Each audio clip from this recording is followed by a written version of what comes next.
Leitura especial hoje no carro, para não deixar de ler com vocês, ó. O Poder do Subconsciente, do Dr. Joseph Murphy. Um livro extraordinário para a gente trabalhar Deus em nós, Jesus nas nossas vidas. O subconsciente nada mais é do que o poder do Criador através de nós, né? Então vamos lá, capítulo 4, curas mentais nos tempos antigos. Através dos tempos, indivíduos em todos os continentes, climas e culturas souberam instintivamente que em algum lugar havia um poder curador que podia restaurar as aptidões e funções do corpo humano, trazendo de volta ao estado normal de eficiência e boa saúde. Acreditava-se que esse estranho poder podia ser invocado em certas condições e que, se corretamente conjurado, o resultado seria alívio do sofrimento. A história de todas as nações confirma que, de fato, existia essa crença. Na história antiga, dizia-se que o poder de influenciar o homem secretamente para bem ou para o mal, incluindo a cura de doentes, era prerrogativa de sacerdotes, sacerdotisas e pessoas sagradas. Essas pessoas alegavam possuir poderes recebidos diretamente de Deus, incluindo a cura de enfermos. As técnicas e processos de cura variavam em todo o mundo, embora, de uma maneira geral, incluíssem súplicas, oferendas ao Deus deles, né? E cerimônias variadas, tais como imposição de mãos, encantamentos, às vezes amuletos, relíquias, talismãs, imagens, entre milhares de outras.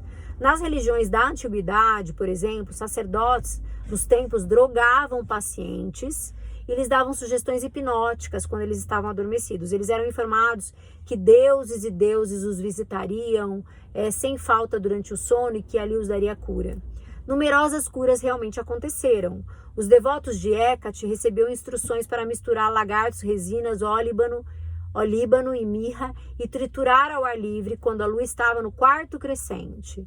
Após a execução desses ritos, que são bizarros e bem misteriosos, rezavam a um deus ou uma deusa, engoliam aquela poção, mergulhavam num sono profundo.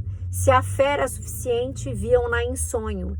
Esse rito que nos parece tão estranho, até mesmo um pouco fantástico ou fanático, era frequentemente seguido por curas. Nos tempos antigos, o homem inventou numerosas e eficazes maneiras de ganhar acesso a um poder incrível, que nada mais é que o poder da mente subconsciente, e usá-la para a cura.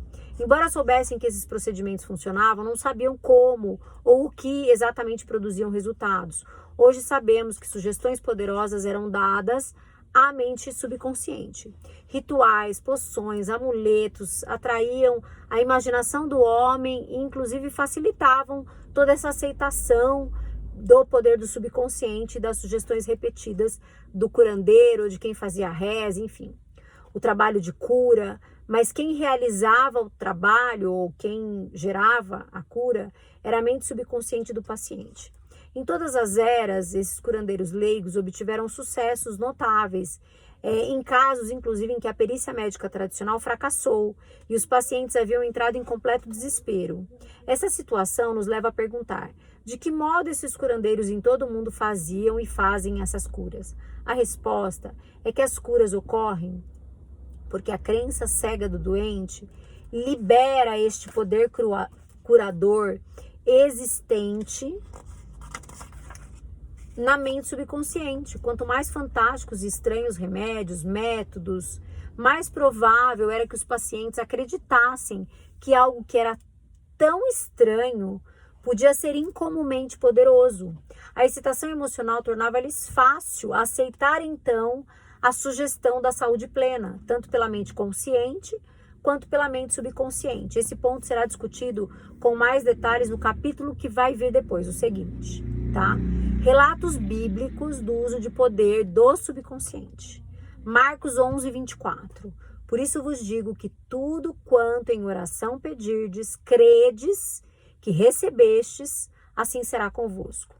Releiam essa passagem, prestem atenção a toda a diferença nos tempos dos verbos. Os verbos crer e receber estão no presente, ao passo que o assim será convosco está no futuro. O inspirado evangelista nos diz algo da mais alta importância com essa diferença, aparentemente bem pequena na construção gramatical da sentença. Se acreditamos e aceitamos como verdade o fato de que nosso desejo já foi atendido e realizado, que já foi completado, sua realização se seguirá como algo no futuro. O sucesso dessa técnica reside na convicção profunda de que pensamento, ideia e imagem já estão na mente. Se queremos que alguma coisa tenha substância no reino da mente, ela deve ser pensada como realmente existente.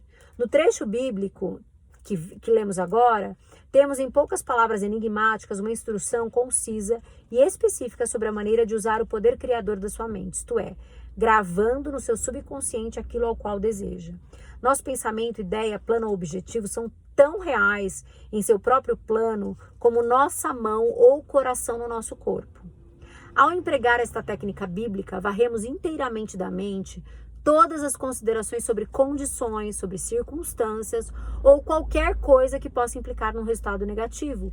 Estamos plantando na mente uma semente, um conceito, que se a deixarmos em paz, germinará sem falta e terá fruição externa. A condição em que Jesus insistia acima de todas era a fé.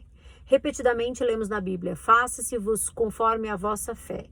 Se plantamos certos tipos de semente no solo, temos fé que elas germinarão segundo a sua natureza. É assim que se comportam as sementes. E confiando nas leis do crescimento e da agricultura, sabemos que elas vão brotar segundo a sua natureza. A fé descrita na Bíblia é uma maneira de pensar, uma atitude mental, uma certeza íntima, a convicção de que a ideia que aceitamos sem reservas na mente consciente será assimilada pela sua mente subconsciente e tornada manifesta. A fé é, em certo sentido, a aceitação como verdade daquilo que a nossa razão e sentidos negam. É um fechamento, a recusa em escutar a pequena, racional e analiticamente consciente e adotar uma atitude de confiança completa no poder interior da mente subconsciente. Mas vejamos um dos exemplos bíblicos mais conhecidos no que diz respeito à técnica de cura, Mateus 9, do 28 ao 30. Tendo ele entrado em casa, aproximaram-se os cegos e Jesus lhes perguntou, credes que eu posso fazer isso? Responderam-lhe, sim, Senhor. Então lhes tocou nos olhos, dizendo, faça-se-vos conforme a vossa fé.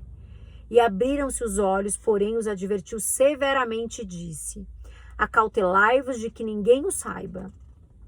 Ao dizer faça-se-vos conforme a vossa fé, Jesus estava pedindo abertamente a cooperação da mente subconsciente daqueles cegos, cuja fé era a grande esperança, o sentimento profundo, a convicção interior de que alguma coisa milagrosa aconteceria, que a prece que haviam feito seria-lhe atendida. É por isso mesmo que foi.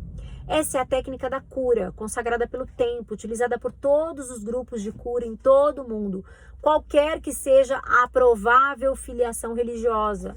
Ao dizer acautelai-vos de que ninguém o saiba, Jesus insistia com os pacientes curados para que não discutissem com outrem a cura que receberam.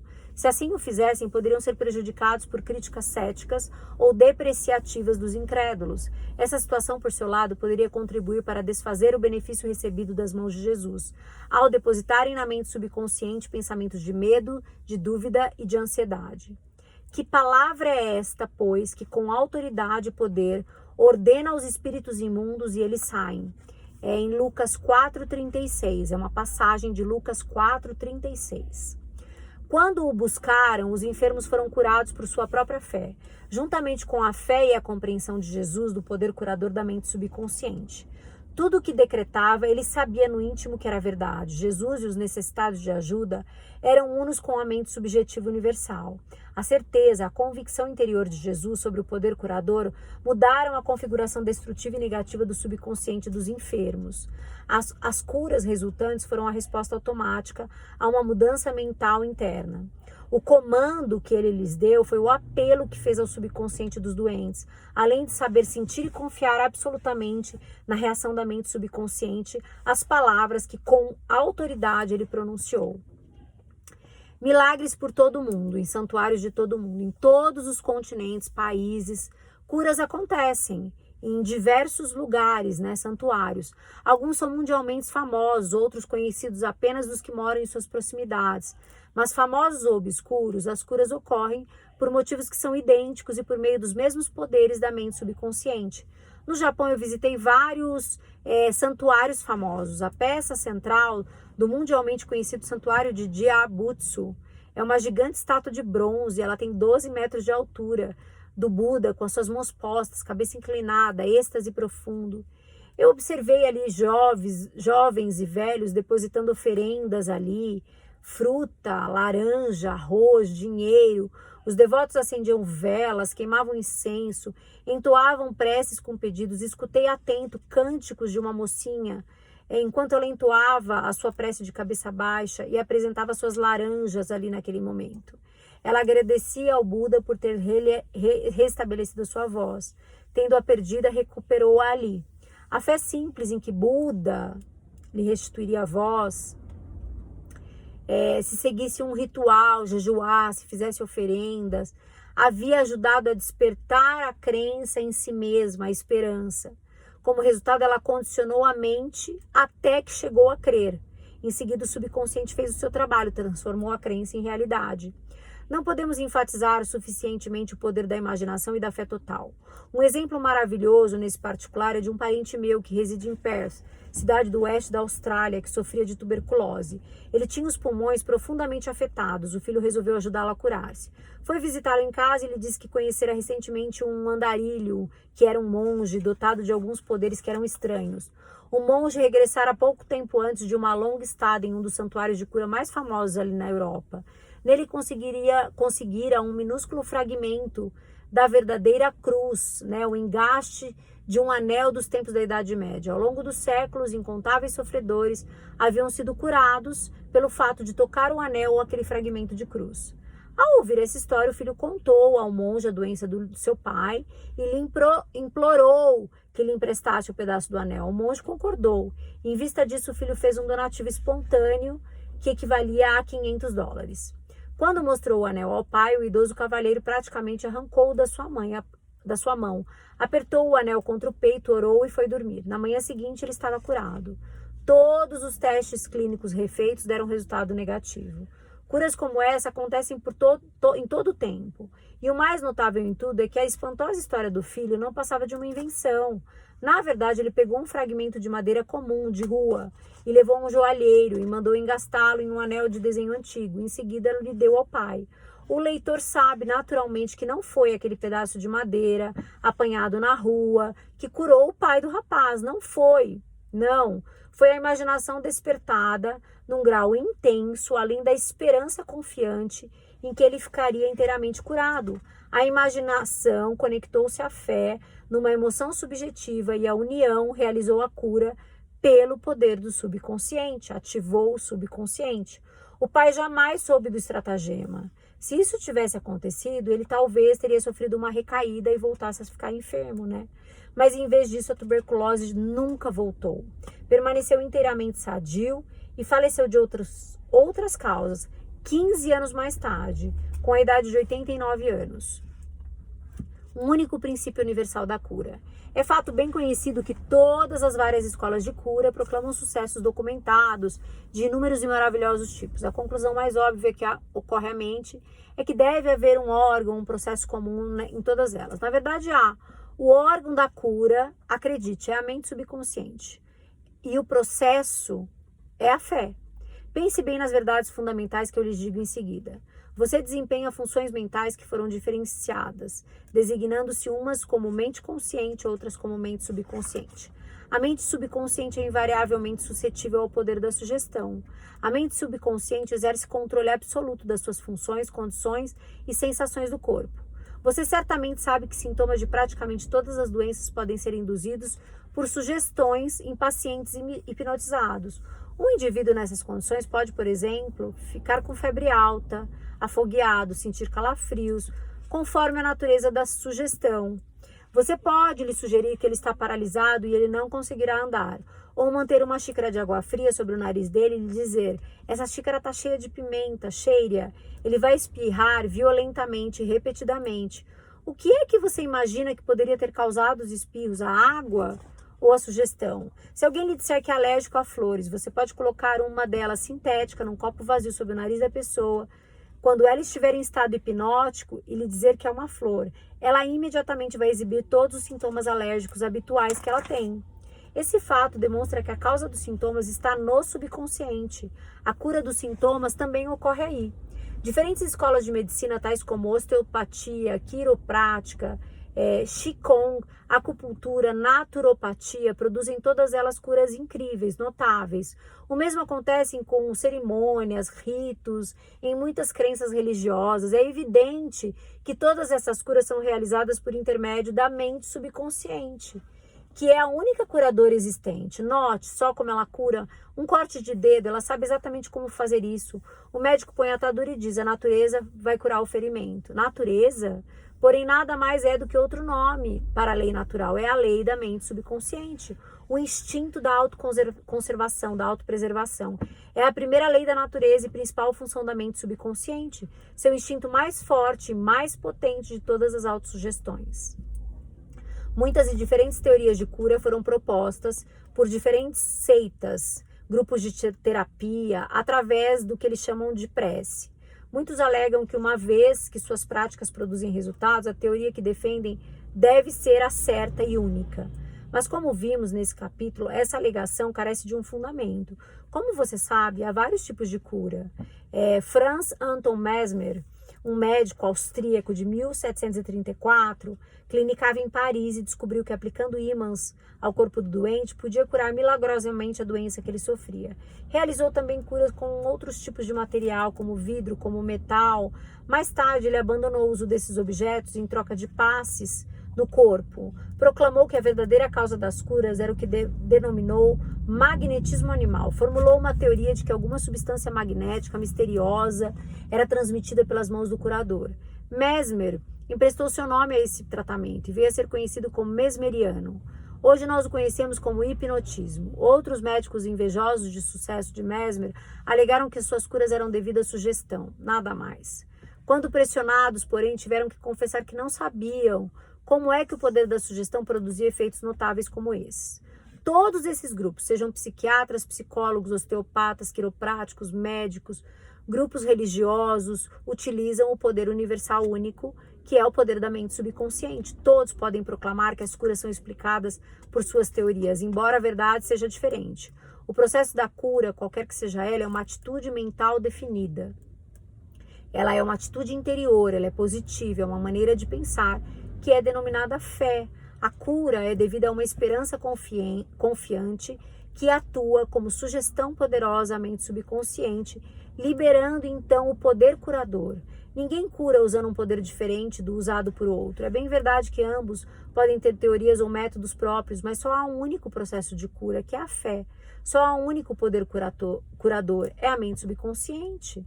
Escolha qualquer teoria, crença ou método que mais lhe agrade, pode ficar tranquilo, que se você tiver fé, você vai ter resultados.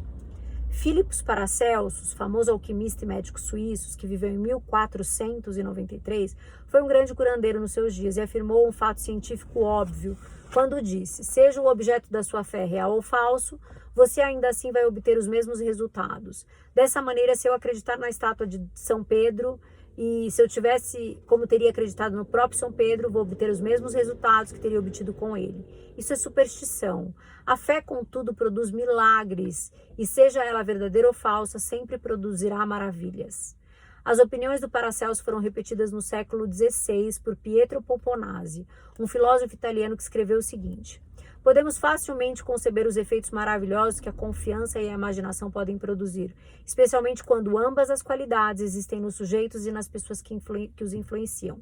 As curas atribuídas à influência de certas relíquias constituem efeitos da imaginação e da confiança das pessoas nessas relíquias. Charlatões e filósofos sabem que se os ossos de qualquer esqueleto fossem postos no lugar dos ossos de um santo, os doentes ainda assim iriam experimentar todos os efeitos benéficos se acreditassem que aquelas relíquias eram autênticas. Pense só no que isso implica. Se você acredita no poder dos ossos dos santos, por exemplo, ou em propriedades curadoras de águas, ou em algum, como o meu parente australiano, nos efeitos milagrosos de um simples pedaço de madeira, você obterá resultados simplesmente pela poderosa sugestão dada à sua mente subconsciente. É esta que realmente realiza a cura.